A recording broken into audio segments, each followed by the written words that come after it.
এরপর এক আন্দোলন, অর্থাৎ একদিকে যখন দুর্নীতির বিরুদ্ধে আন্দোলন, নির্ভয়া নিয়ে আন্দোলন, যে আন্দোলনের নেতৃত্বে স্বয়ং অরবিন্দ কেজরিওয়াল ছিলেন, এবং দিল্লিতে শুধু নয়, দিল্লির আন্দোলনকে কেন্দ্র করে কংগ্রেস বিরোধী সারা দেশ জুড়ে জনমত তৈরির ক্ষেত্রে যে আম আদমি পার্টির ভূমিকা ছিল, সেই আম আদমি পার্টির তরফ থেকে মুখ্যমন্ত্রী অতিশী তিনি আজকে শেষকৃত্যের সময় দাঁড়িয়ে রয়েছেন। গতকাল প্রকাশ কারাট তিনি খবর পাওয়ার পরেই গতকাল সকালে তিনি পৌঁছে গিয়েছিলেন মনমোহন সিং এর বাড়িতে, এবং তিনি তারপরে যে বিবৃতি জারি করেছেন সেখানে তিনি স্বীকার করে নিয়েছেন যে মনমোহন সিং তিনি যেভাবে তার নিজের বিশ্বাস, তার নিজের যে ডিসিশন তিনি নেন, তার প্রতি যেভাবে তিনি প্রতি মুহূর্তে অনড়ভাবে দাঁড়িয়েছেন তা কার্যত নজির। ফলত একটা কথা প্রত্যেকেই এক বাক্যে স্বীকার করছেন যে মিতভাষী ছিলেন, কিন্তু তার পাশাপাশি নিজের ব্যক্তিগত যে বিশ্বাস, দেশের স্বার্থে, জনজাতির স্বার্থে যে পদক্ষেপ সঠিক বলে তিনি মনে করছেন, তার সপক্ষে দাঁড়ানোর ক্ষেত্রে তিনি কখনো দ্বিধা করেননি। আর সেই মানুষটি চলে যাওয়া রাজনীতির ক্ষতি, দেশের সামগ্রিক প্রশাসনিক ব্যবস্থাপনার ক্ষতি। কারণ আমাদের দেশের রাজনীতির যে ঘরানা, সেখানে মাঠে ময়দানে লড়াই করে সংগঠনের মধ্যে দিয়ে উঠে আসতে হয়, এবং রাজনীতিতে বরাবর একটি বাধ্যবাধকতা থাকে যে অনেক সময় অনেক সুচিন্তিত মতামত হয়তো সাধারণ মানুষের জীবন জীবিকা, সাধারণ মানুষের জীবন বিন্যাসের ক্ষেত্রে ভালো প্রভাব ফেলতে পারে, কিন্তু ভোট ব্যাংকের কথা মাথায় রেখে অনেক পদক্ষেপ অনেক সময় নেওয়া যায় না। রাজনীতি এবং ব্যক্তিগত প্রজ্ঞা, তার অভিজ্ঞতা, সেটাকে যেভাবে তিনি সামঞ্জস্য রেখে প্রতি মুহূর্তে পদক্ষেপ করেছেন, এবং অক্সফোর্ড কেমব্রিজ থেকে পাশ করে আসা একজন মানুষ, একেবারে প্রান্তিক মানুষের জীবন জীবিকাকে যেভাবে তিনি সম্পূর্ণভাবে বদলে দেওয়ার ক্ষেত্রে কাজ করেছেন, তা এক কথায় অনস্বীকার্য। এবং শুধুমাত্র অর্থনীতির কথা বললে ডক্টর মনমোহন সিং এর ভূমিকা সম্পর্কে বলা সম্পূর্ণভাবে অসম্পূর্ণ থেকে যাবে।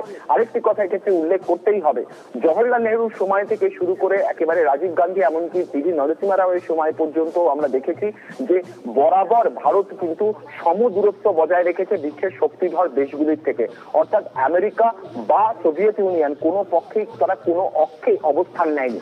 কিন্তু সোভিয়েত পরবর্তী বিশ্বে কূটনৈতিক সম্পর্কের সমীকরণের যে বদল হচ্ছে তা প্রথম অনুভব করতে পেরেছিলেন তিনি, এবং 2004 সালে প্রধানমন্ত্রী হয়ে আসার পর আমেরিকার সঙ্গে যেভাবে ভারতের অর্থনীতিকে তিনি সম্পৃক্ত করেছিলেন, নিউক্লিয়ার চুক্তি করেছিলেন, এবং তাতে তার সরকার কার্যত অস্তিত্ব বিপন্ন হয়ে পড়ছিল, কিন্তু তাতেও তিনি কোনোভাবে পিছু হননি।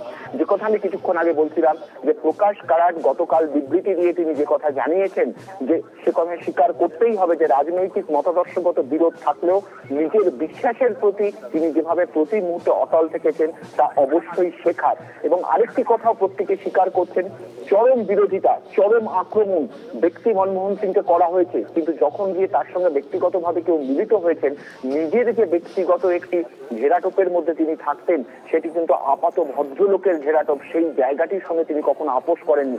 প্রত্যেকের সঙ্গে একদম জ্যোতির্ময়, আমি তোমাকে একটু থামাচ্ছি, আমি তোমার কাছে আসছি। সত্যি তাই, যেই ক্যারিজমার কথা বলছো, সেই ক্যারিজমা, তাকে যদি এক কথায় ব্যক্তিত্ব বলি, সেই ব্যক্তিত্বের চলে যাওয়া অনেকটাই অভাববোধ করছেন রাজনৈতিক ব্যক্তিত্বরা যারা আজকে উপস্থিত রয়েছেন। কোন দলের তিনি প্রতিনিধিত্ব করে এসেছেন তার থেকে অনেক বড় হয়ে উঠেছে তার কর্মকাণ্ড, তার ভূমিকা, অর্থনীতি হোক বা মানবিকতা বা রাজনীতি। বেশ কিছু রাজনৈতিক ব্যক্তিত্বদের বক্তব্য আমাদের কাছে এসে পৌঁছেছে, আমরা শোনাবো আপনাদের।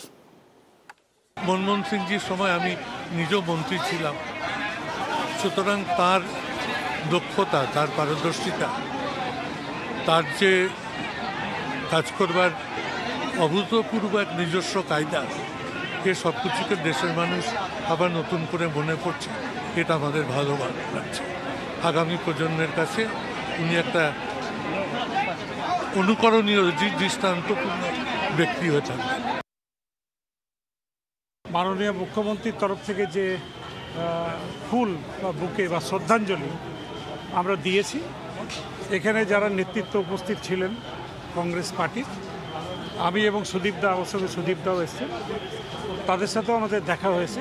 সোনিয়াজি ছিলেন, খাড়গেজি ছিলেন, রাহুলজি ছিলেন, সবারই সঙ্গে কথা হয়েছে। তাদেরকে আমরা মনমোহন সিংয়ের যে প্রতি শ্রদ্ধা সেটা আমরা জানিয়েছি। किसी पार्टी का मसला नहीं है, देश के गौरवमयी इतिहास का सवाल है। ये इंसान खास था, ये इंसान जीता जागता इतिहास था, समझे नहीं?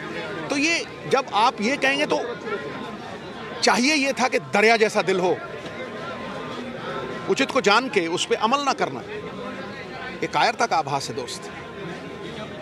बड़ा दिल होना चाहिए। लेकिन अगर शरीर 100 किलो का हो